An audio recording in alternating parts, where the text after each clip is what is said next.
Thank you, sir, for this opportunity, and ISMICS for this opportunity as well. So, as said, my topic is the SICS in weak zonules. Yeah. So, preoperative workup is extremely critical in such cases. One should look for phacodonosis in the undilated pupil. On dilation, look for flattening of the lens periphery, as you can see in this picture. Look for predisposing conditions like pseudoexfoliation, trauma, etc. When you do find vitreous in the anterior chamber, you have to keep up a general to clear the vitreous and then followed by the lens management. The intraoperative pearls would be that be prepared for any complication and keep your tools such as the CTR, the Sionis ring, or a CTS always in handy. Capsular staining is extremely important and very important because it toughens and makes the capsule more rigid, and therefore you can do a rhexis in such cases. Be very careful because dye can always escape into the vitreous cavity through in coloboma's eyes or weak zonal areas. The rhexis is often the first indicator. As you know, as you can see in this video, it becomes more effortful, and you can also see the shakiness of the lens that is happening in this position. In such a case, a good scenario would be to shift to a rhexis forceps, as it puts lesser pressure on the zonules, and a scleral tunnel definitely helps to give a wider range of movement. This is another case, as you can note over here, inferiorly, there is a coloboma extending almost 180 degrees. The rhexis was made by me with great difficulty over here, but again, I had to shift to a Utrata forceps, and again, the tunnel helped me a lot. That's why SICS comes into account.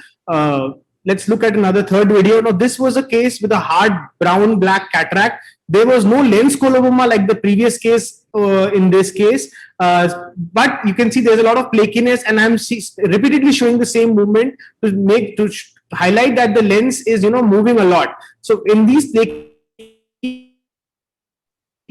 cut with your micro scissors or Varna scissors, again the tunnel giving a wider range of movement. That's why SICS comes into account over here, and the rhexis could be completed then. Coming with the CTR, CTR is a very handy tool in such scenarios. In the first video over here, if you see, sometimes it can be difficult. So therefore, you can put it via scleral tunnel, and the nucleus is still in place. So therefore, as early as possible, if it's becoming difficult, and if you look at the rest of the videos, this CTR is being put. The CTR is being put in all of these videos after the lens has been removed. Always use 2 hands. And it gives this stabilizes the bag and makes it much more easier for us in the future. When you're dealing with nucleus management, this is the real advantage of SICS, because when phaco, it can really be difficult, and you can then result in a lens drop. In the first video, you can see it was used two instruments were used. It was flipped, and then it was removed via vectis. In this case, this was again the hard cataractus eye with coloboma. Multi-quadrantic hydrodissection was done over here, and the nucleus was rotated out of the bag into the anterior chamber, and again it was removed using a wire vectis. IOL insertion is extremely critical in such cases, and therefore once a CTR has been put in both these cases, the IOL can be placed in the bag or sulcus depending on the stability of this, and you can also do a posterior capture of the IOL.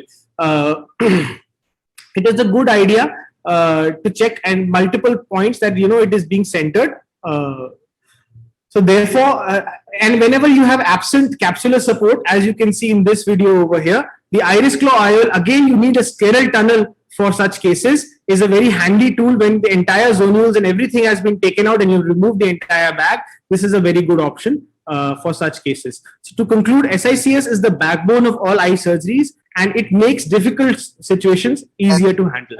Thank you so much.